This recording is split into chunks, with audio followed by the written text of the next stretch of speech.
Hi ನಡ್ಸೋದು from tech Kannada. ಗಮನಿಸ್ತಾ ಆದರೆ ಇವತ್ತು ನನ್ನ ಮುಂದೆ ಇನ್ಫಿನಿಕ್ಸ್ ಕಂಪನಿಯ 43 ಇಂಚಿನ ಆಂಡ್ರಾಯ್ಡ್ ಸ್ಮಾರ್ಟ್ ಟಿ ವಿ ಇರುವಂಥದ್ದು.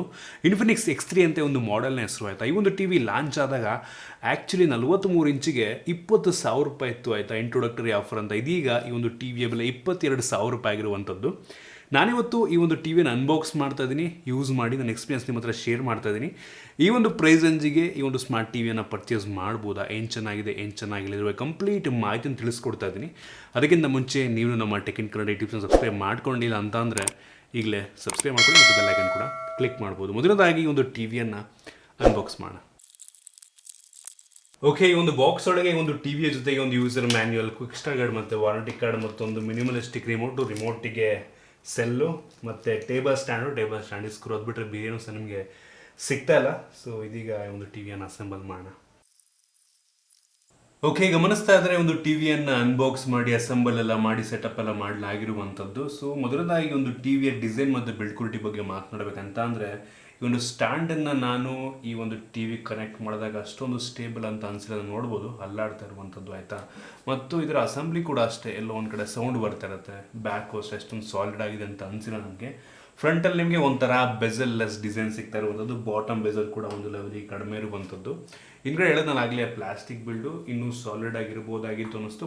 ಬಟ್ ಏನಪ್ಪ ಅಂದರೆ ಒಂದು ಟಿ ವಿ ಒಂದು ಲೆವೆಲಿಗೆ ಥಿನ್ ಆಗಿರುವಂಥದ್ದು ಮತ್ತು ಅಷ್ಟೊಂದು ವೆಯ್ಟ್ ಕೂಡ ಇಲ್ಲ. ಸುಮಾರು 6.48 kg ವೆಯ್ಟ್ ಈ ಒಂದು ಟಿ ವಿಯದ್ದಾಗಿರುವಂಥದ್ದು ಆಯಿತಾ. ಮತ್ತು ಈ ಒಂದು ಸ್ಟ್ಯಾಂಡ್ ಕೂಡ ಪ್ಲಾಸ್ಟಿಕ್ನದ್ದಾಗಿದೆ. ಆಬ್ವಿಯಸ್ಲಿ ಒಂದು ಪ್ರೈಸ್ಗೆ ಮೆಟಾಲಿಕ್ ಸ್ಟ್ಯಾಂಡೆಲ್ಲ ಎಕ್ಸ್ಪೆಕ್ಟ್ ಮಾಡೋದಕ್ಕಾಗೋದಿಲ್ಲ. ಓವರಾಲ್ ಈ ಒಂದು ಬಿಲ್ಡ್ ನನಗೆ ಅಷ್ಟೊಂದು ಸಾಲಿಡ್ ಅಂತ ಅನಿಸಿಲ್ಲ. ಇನ್ನು ಪೋರ್ಟ್ಗಳ ಬಗ್ಗೆ ಮಾತನಾಡಬೇಕಂತ ಅಂದರೆ, ಒಂದು ಟಿ ವಿಯಲ್ಲಿ 2 USB ಪೋರ್ಟ್ ಇರುವಂಥದ್ದು, 3 HDMI ಪೋರ್ಟ್, ಇದರಲ್ಲಿ ಒಂದು HDMI ಆರ್ಕನ್ನು ಸಪೋರ್ಟ್ ಮಾಡುತ್ತೆ, ಲ್ಯಾನ್ ಪೋರ್ಟ್ ಕೂಡ ಇರುವಂಥದ್ದು, AV ಇನ್ ಪೋರ್ಟ್ ಇದೆ ಮತ್ತು ಇನ್ನೊಂದು ಆಡಿಯೋ ಔಟ್ ಪೋರ್ಟ್ ಕೂಡ ಇರುವಂಥದ್ದು ಒಂದು ಒಳ್ಳೆಯ ವಿಷಯ. ಆಮೇಲೆ ಆಕ್ಸ್ ಕೇಬಲ್, ಹೆಡ್ಫೋನ್ ಬೇಕಾದ್ರೂ ನೀವು ಇದಕ್ಕೆ ಕನೆಕ್ಟ್ ಮಾಡ್ಕೊಬೋದು ಮತ್ತು ಆ್ಯಂಟೆನಾ ಪೋರ್ಟ್ ಕೂಡ ಇದೆ. ಸೊ ಏನೇನು ಬೇಕೋ ಅದೆಲ್ಲ ಕೊಟ್ಟಿದ್ದಾರೆ, ಪೋರ್ಟಲ್ಲಿ ಏನೂ ಕಾಂಪ್ರಮೈಸ್ ಮಾಡಿಲ್ಲ. ಮತ್ತು ಒಂದು ಬಟನ್ ಕೊಟ್ಟಿದ್ದಾರೆ ಕೆಳಗಡೆ ಪವರ್ ಆನ್ ಆಫ್ ಮಾಡೋದಕ್ಕೆ.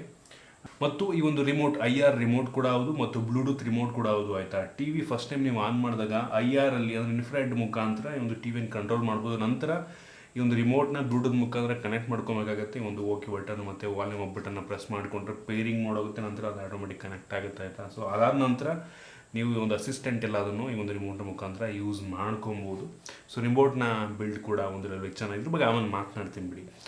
ಸೊ ಇನ್ನು ಡಿಸ್ಪ್ಲೇ ಬಗ್ಗೆ ಮಾತನಾಡಬೇಕಂತಂದರೆ, ಆಗಲೇ ನಂಗೆ ಇದು 43 ಇಂಚಿನ ಫುಲ್ HD ರೆಸೊಲ್ಯೂಷನ್ ಹೊಂದಿರುವಂಥ ಟಿ ವಿ ಆಯಿತಾ. ಈ ಒಂದು ಬೆಲೆಗೆ ನೀವು ಆಲ್ಮೋಸ್ಟ್ ಯಾವ ಟಿ ವಿನ ತೊಗೊಂಡ್ರು ಕೂಡ ಫುಲ್ HD ರೆಸೊಲ್ಯೂಷನ್ ಸಿಗುತ್ತೆ.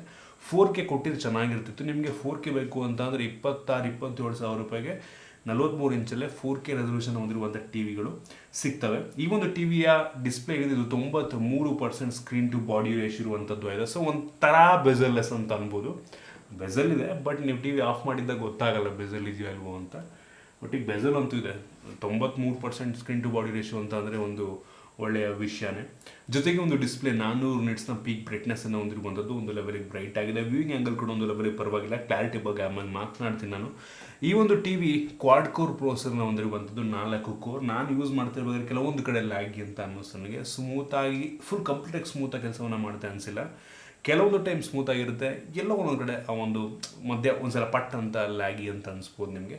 ನಾನು ಕೂಡ ಅದನ್ನು ಫೇಸ್ ಮಾಡಿದ್ದೀನಿ. ಈ ಒಂದು ಟಿ ವಿಯಲ್ಲಿ ನಿಮಗೆ 1 GB ರ್ಯಾಮ್ ಸಿಗ್ತಾ ಇರುವಂಥದ್ದು ಓಕೆ ಅಂತೀನಿ ಆಯಿತಾ. ನಿಮಗೆ 1 GB ಜಾಸ್ತಿ ಇದ್ರೇ ಒಳ್ಳೆಯದು. ರೀಸೆಂಟ್ ಡೇಸಲ್ಲಿ ಅಟ್ಲೀಸ್ಟ್ 1.5 GB 2 GB ಇದ್ದರೆ, 43 ಇಂಚ್ ಅಲ್ವಾ, ಸ್ವಲ್ಪ ಜಾಸ್ತಿ ಚೆನ್ನಾಗಿರ್ತಿತ್ತು. 1.5 GB ಇದ್ರೆ ಸಾಕಿತ್ತನು.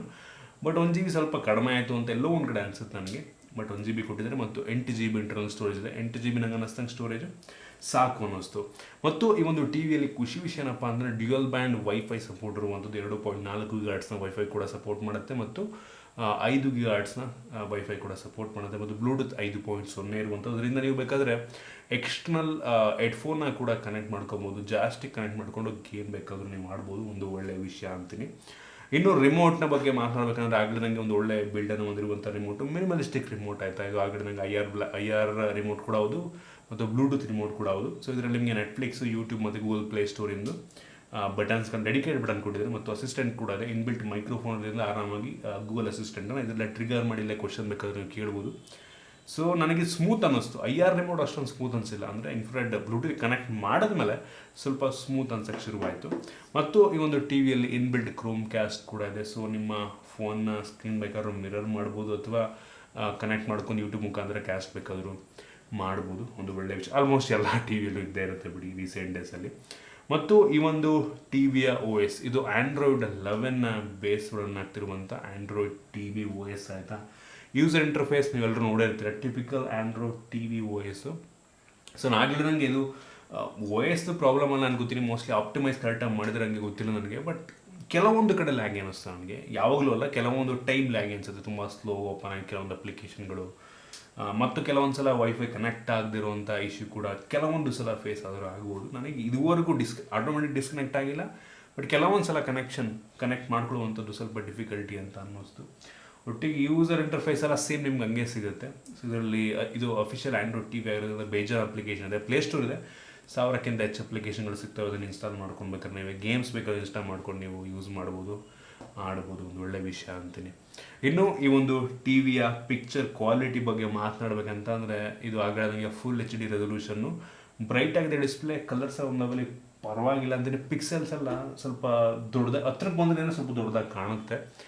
ನಂಗೆ ಅನ್ನಿಸ್ದಂಗೆ ಕಲರ್ಸು ನಾನು ಅಷ್ಟೊಂದು ಹೆವಿ ಅಂತ ಅನ್ನಲ್ಲ, ಹೆವಿ ಪಿಕ್ಚರ್ ಕ್ವಾಲಿಟಿ, ಹೆವಿ ಒಳ್ಳೆ ಡಿಸ್ಪ್ಲೇ ಅಂತ ಅನ್ನಲ್ಲ. ಈ ಪ್ರೈಸ್ ಅದಕ್ಕಿಂತ ಒಳ್ಳೆ ಡಿಸ್ಪ್ಲೇಗಳಲ್ಲಿ ನೋಡಿದ್ದೀನಿ, ಇದಕ್ಕಿಂತ ಮೋಸ್ಟ್ಲಿ ಒಂದು 2-3 ಸಾವಿರ ಬಡ್ಜೆಟ್ ಜಾಸ್ತಿ ಮಾಡ್ಕೊಂಡ್ರೆ ಇದಕ್ಕಿಂತ ಒಳ್ಳೆ ಡಿಸ್ಪ್ಲೇ ಒಂದು ಟಿ ವಿಗಳು ನಿಮಗೆ ಸಿಗ್ತವೆ ಆಯಿತಾ. ಸೊ ಪಿಕ್ಚರ್ ಕ್ವಾಲಿಟಿ ಇಂಪ್ರೆಸ್ ಮಾಡಲಿಲ್ಲ ನನಗೆ ಅಷ್ಟೊಂದು. ಇದು HLG ಸಪೋರ್ಟ್ ಮಾಡುತ್ತೆ, HDR10 ಡಿಕೋಡ್ ಮಾಡುತ್ತೆ, ಬಟ್ ಪಿಕ್ಚರ್ ಕ್ವಾಲಿಟಿ ಇನ್ನೂ ಚೆನ್ನಾಗಿರ್ಬೋದಾಗಿತ್ತು ಅಂತ ಅನ್ನಿಸ್ತು ನನಗೆ.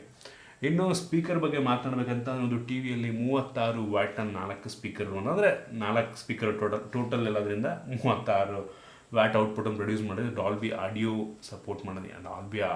ಡಾಲ್ಬಿ ಅಟ್ಮೋಸ್ ಅಲ್ಲ, ಡಾಲ್ಬಿ ಆಡಿಯೋ ಆಯಿತಾ. ಸ್ಪೀಕರ್ನ ಕ್ಲಾರಿಟಿ ನನಗೆ ಅಷ್ಟೊಂದು ಇಂಪ್ರೆಸಿವ್ ಅಂತ ಅನಿಸಿಲ್ಲ, ಚೆನ್ನಾಗಿದೆ, ಇಂಪ್ರೆಸಿವ್ ಅನಿಸಿಲ್ಲ, ಕ್ರಿಸ್ಪ್ ಅನಿಸಿಲ್ಲ ನನಗದು. ಒಂಥರ ಪರವಾಗಿಲ್ಲ ಒಂದು ಲೆವೆಲ್ಗೆ. ನೀವು ಜೋರಾಗಿ ಕೇಳುತ್ತೆ, ಬಟ್ ನಂಗೆ ಆ ಒಂದು ಕ್ರಿಸ್ಪ್ನೆಸ್ ಬರಲಿಲ್ಲ ನನಗೆ, ಚೆನ್ನಾಗಿದೆ ಅಂತ ಅಷ್ಟೊಂದು ಕ್ರಿಸ್ಪ್ ಅನಿಸಿಲ್ಲ. ವ್ಯಾಟ್ ನೀವು ಯೂಶಲಿ ಪ್ರೈಸಸ್ ತೊಗೊಂಡ್ರೆ 20-25 ವ್ಯಾಟ್ ಅಷ್ಟೇ ಸಿಗೋದು ಬೇರೆ ಟಿ ವಿಗಳಲ್ಲಿ, ಬಟ್ ಇವ್ರು ಜಾಸ್ತಿ ಕೊಟ್ಟಿದ್ರೂ ಕೂಡ ಕ್ಲಾರಿಟಿ ಚೆನ್ನಾಗಿದೆ ಅಂತ ಹೇಳೋದಕ್ಕಾಗಲ್ಲ, ಪರವಾಗಿಲ್ಲ ಆಯಿತಾ.